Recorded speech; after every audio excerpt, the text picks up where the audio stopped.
Hey everyone, how's it going today? So long awaited video, we are going to show you how to clean a carburetor on a Suzuki King Quad 300.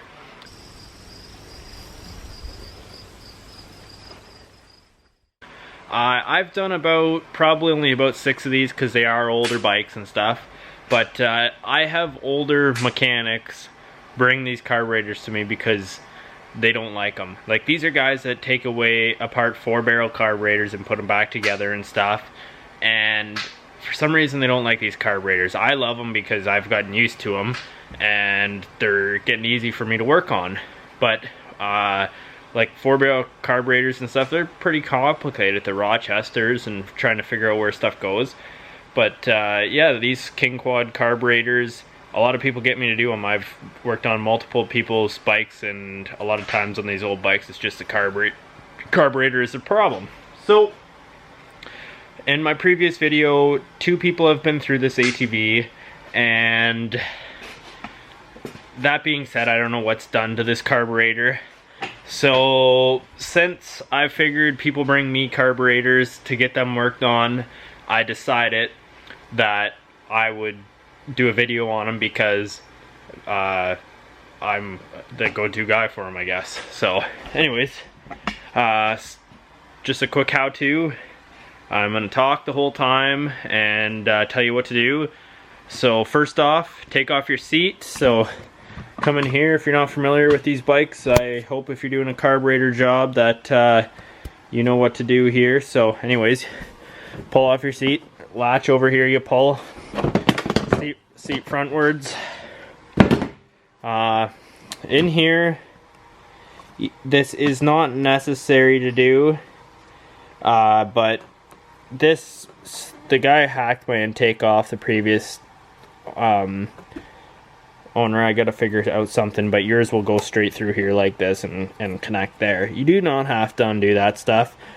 It's a bit of a pain, but you can undo this one right here. In my case, both are already gone. So pull that off. It's a tight fit in there. That's always fun to put back on. Take that off, and then you're gonna have vacuum lines on here. Pull off your vacuum lines. It don't matter where they go, if it's on the top here, the bottom. One's for I got one just capped off here because that's for the secondary fuel pump on the bottom of your tank. Anyways, pull that off. Pull your fuel line off here. There's not shut-offs on these bikes unless one was put in, so I always put it up here. Just hook it in there. And then what you're gonna do is loosen your clamp right here. It's just a Phillips on there. I already got mine loosened off. Then you tilt up your carburetor. Yours should have a black piece running here with a screw on the end of it so you can twist and adjust your idle from down here. Somebody's been into this before and they got something fancy rigged up right here. Anyways, we'll try and figure out what that is. And yours will have a cover on here with 4 bolts, a black cover that says Mikuni on it. Take that off, and then what you're gonna do is give the bike some throttle here. It'll open up to there. I'm gonna get my pliers and show you the next step. We gotta get this brass piece out of here. Alright, so once you got your carburetor, your plastic off there, I'll try and zoom this in here so you guys can see better. But take this here. It's kind of tricky. I usually just get some needle nose on here. You gotta get it up to that slot, and then this piece of brass will pop out of there and your line is free. Now you can take your line here, give it a bit of a twist. I'm gonna lube mine up because it's full of mud in here and it's kind of hard to pull, so it's gonna get lubed up. Anyways, pull that off, put this somewhere safe. I prefer putting all my carburetor parts, there's a little cavity to the back here behind the air intake. Set them in there, you won't lose them then. So once that's off, the next part you gotta do is your choke. This part is not fun really. You gotta, this rubber here you gotta pull off. It's not put on properly on this one. pull it out a bit here, and then you got this plastic piece here. Be very gentle with this plastic piece. This one was just replaced, so it's not really too brittle. But yeah, you got to basically put these on with needle nose, because you can't get a socket on this because of how the choke line goes in there. You might be able to with a special socket somehow, but by the time you get a wrench on there, it won't even fit. You might have to have some special custom $100 snap-on wrench to get that thing out probably. But anyways, I always just tighten them up here with needle nose, and it's just fine. Be careful. This one was replaced. The guy, that previous owner, told me he replaced this thing. Anyways, it'll come out just like that. You just put that off to the side. And then you can finally remove the carburetor from the ATV. So, let's get this thing on the bench and get to showing you guys what to do.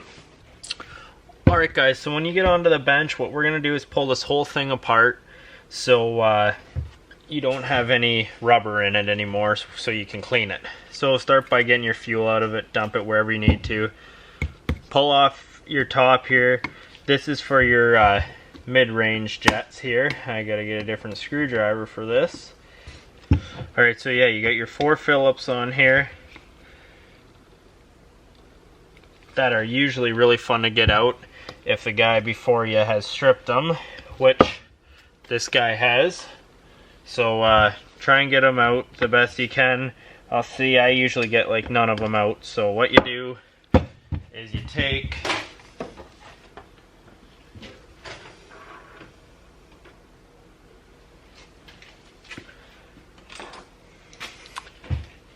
your take your handy dandy vice grips here. I usually use a needle nose end here because these are stripped. What you do is get on the side of these screws, you can usually do it, and give them a twist and get those screws out. Alright, so once you got those 4 undone, pull this off. If you want, you can take your 4 screws, set them in there. Your spring will come out. Your rubber here will come out. Be careful with that. Your slide, and you'll have a needle on the bottom of there. So take that out and set it off to the side. There's a jet up here. We'll leave that in for now. Flip it over, pull off your float bowl. These are also stripped by the looks of it, so we'll see how that'll go.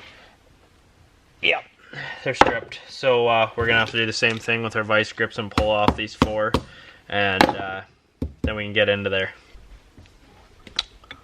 Alright, so pull off your float here, set that to the side. To get your needle out here, I usually just use a pair of side cutters. In this case, whoever rebuilt it did not push it in all the way, so I can just pull it out like that. You just pull out your pin there, pull up. I'm going to slide that back in just so I don't forget it. Set it over there. I'll zoom this in here a bit more for you guys so you can see it. But there we are. Flip it over, pull out your needle. In this case, I know this needle and seat have been replaced. We're going to pull it out anyways for educational purposes here. You get a Phillips screwdriver to hold your seat in, or a Phillips screw I should say. You pull that out.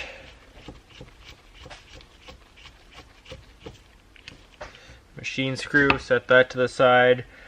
You can grab your seat here. Sometimes it takes a bit. Sometimes you got to use a pair of needle nose on them. It's alright, just don't get it down in where your seat sits. And usually they just pull right out. In this case, it's going to take a little bit by the looks of it.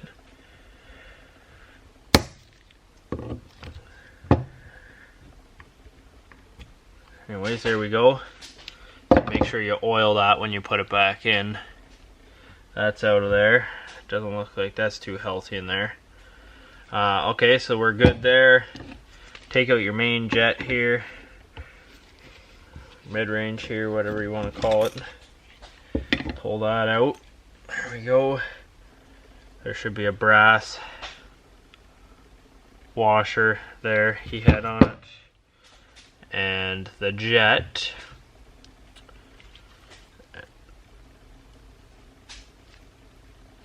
You need a tiny screwdriver to get this jet out of here. I usually just use these little guys here I got. Just a cheap Mastercraft set.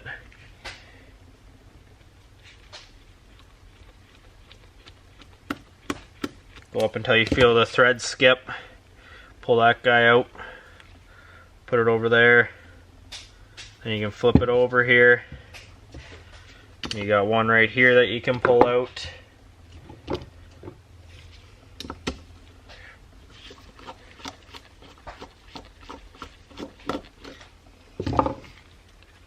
Pull that out, set it to the side, and that is pretty well all. Alright guys, so now that we got all that stuff disassembled, take your carburetor and you're going to get all of your brake cleaner in there and get into all your orifices. If you're cleaning carburetors before, you just want to get into all your orifices with your jets out and stuff. Clean them all up. You want them spick and span. This carburetor is actually really clean because it's been done before. I just don't think it was put back together quite proper. So I'm just going to clean out all my orifices. He never cleaned where the choke went in there. I'm going to clean that just because I'm in there. Inspect your slides in here. They should be, as long as this can slide up and down without binding, no problem. That's what you want.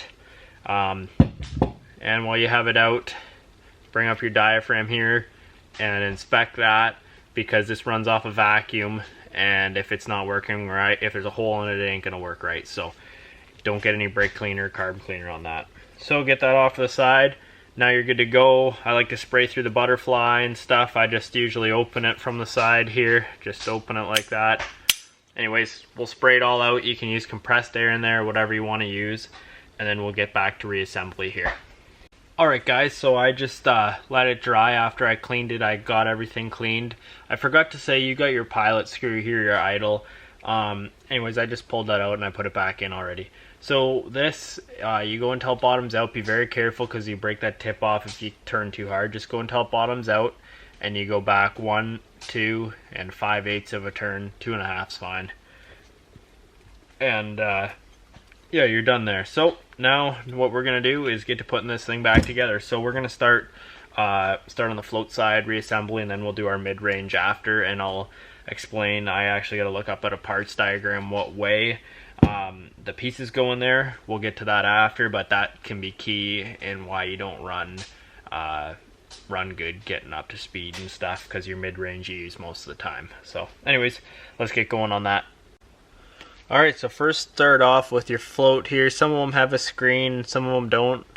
Or I should say your seat here. Some of them have a screen on that and some don't. I don't know what I'm really fond of. This one has a screen and it's in good shape. I'm going to leave it. But make sure you oil up this O-ring here so it slides in nice. Won't hurt to put a little bit on the edge here. Then go ahead and slide that down in there. Go ahead and take your Phillips and put that machine screw back in there to hold your seat in place. Can't do that after, so just it'll contact it and you'll feel it get tight there, guys. So there it is, it's in place.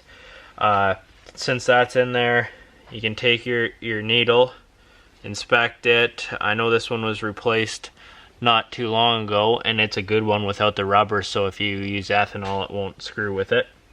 I've seen a lot of these kits over the years turn to non-rubber seats because the ethanol messes with it now. This is how they used to be back in the day. Anyways, go ahead, make sure you're clean in there, because I've seen a piece of hair in there make a needle stick open before, so it's not a bad idea. Before you put that back together, you can take your brake cleaner again, put a bit through there, blow it, make sure there's nothing in there. There's not.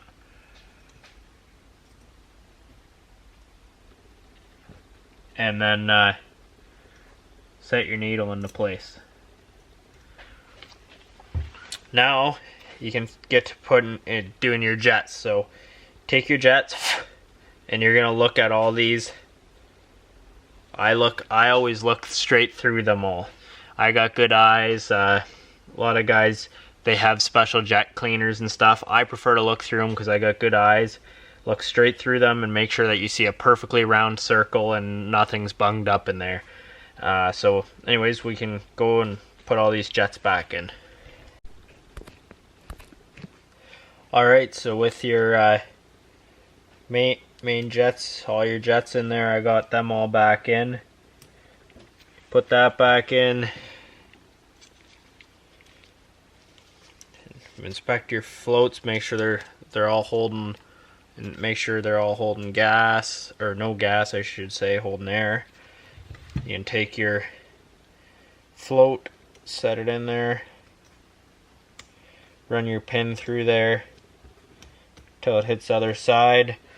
What I like to do for those, so you have an even pinch on there to get it in, is you take a really big set, or you can sometimes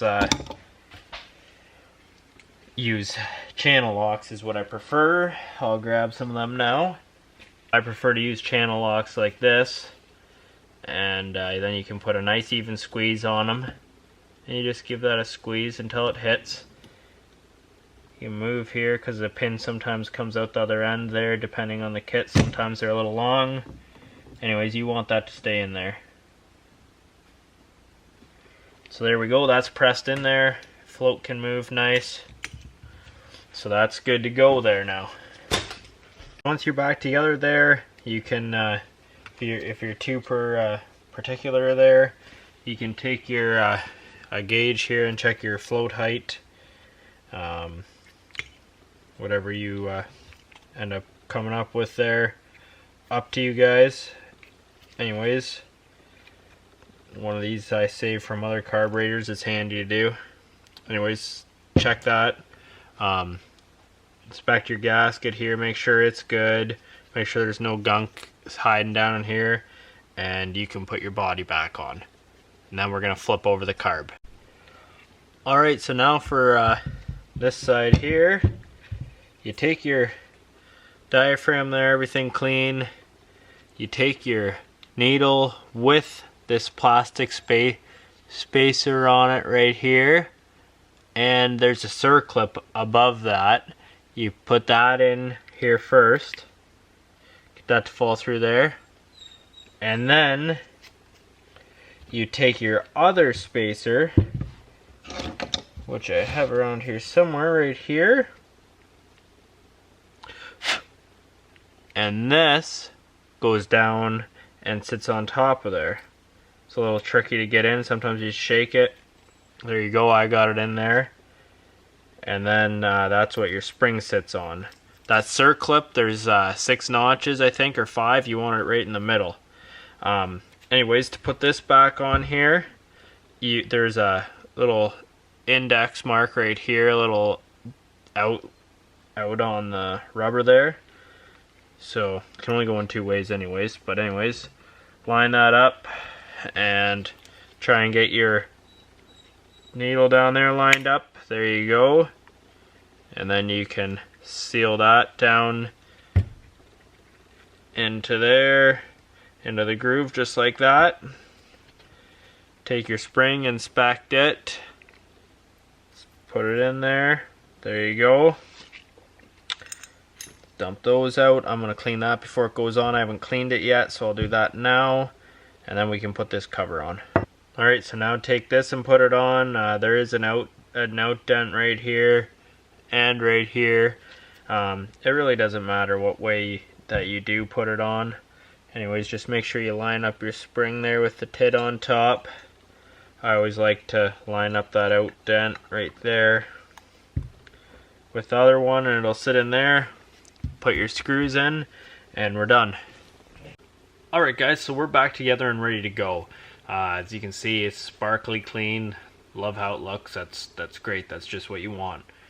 What I'm going to say to all you guys that want to test this thing, before you put all your intake piping and stuff on and go, holy shit, this thing doesn't run very good. Put your intake on. This motor depends on an air filter.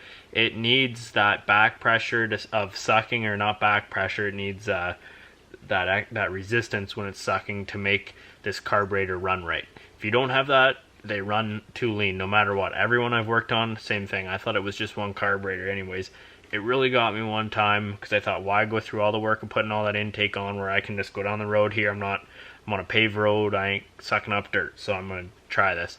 They will run too lean and they will not run good. So you have to put your intake piping on. Even if the piping isn't on right, it still won't run good. It'll still run too lean. So you got to get this thing on, put your piping on, and it'll run good.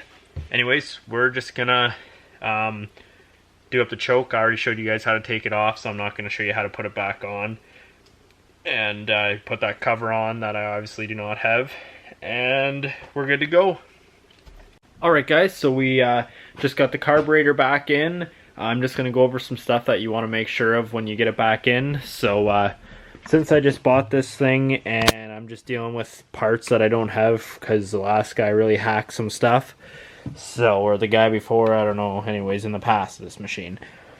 So I had to put a big hose clamp on here to get it tight, but make sure this is on all the way around, because not only just for your air quality, but just to make it run right. So you're supposed to have clamps like that. Anyways, and here I don't have one. I'm going to get one, but get your vacuum lines on, or these are your two vent lines here. There's a bunch of random stuff in here that isn't hooked up, vent tubes. But anyways, put your vent, this is for your fuel pump, this one, or at least on mine. Get your line on here for your throttle. I lubed mine up with oil to make it easier, prevent maintenance there too. This one here is just capped off. That's for the secondary pump. I just got that capped off just to, because you don't need it. And then what's important is when you come to your choke here, that little rubber tip, make sure that rubber grommet thing is over top, or else it will suck air through there and it'll make it run really lean and you're gonna have issues with it running. So make sure that's covered up and not broken and tight in there, and you should be able to go. I just turned it over until it fired, so just so I could bleed it. You're gonna have to turn it over if you haven't rebuilt a carb before. Turn it over probably 10 or 20 seconds. It'll start up on your idle circuit, and then just let it pump and it'll fill it up, and then you can rev it up, but just let it idle for a bit once it gets started. Anyways, so with the 2 5/8 turns out, I always tune them like this because you can usually start them without the choke unless it's really cold. So right now you can see it really runs good.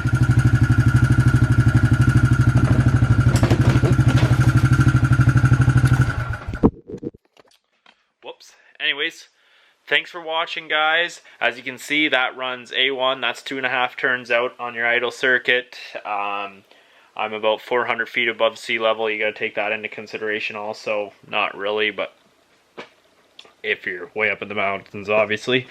Anyways, thanks for watching, guys, and I really appreciate it. I hope whoever in the past, I can't keep track of everyone, I'm sorry, but whoever's commented in the past and wanted King Quad carburetor clean videos, here it is. Hope you enjoy. Please give the channel a rate and a subscribe if you have a King Quad or you like Cummins trucks or anything to do with motors and old stuff. I work on it all and I like to show everybody what's going on. So if you like my channel and you need how-to videos and just want to see what I'm messing around with, give me a subscribe down in the bottom corner there.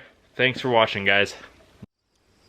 As always, guys, thanks for watching, and please give the channel a like and a subscribe. If my videos interest you, please click on my channel and check out my other videos.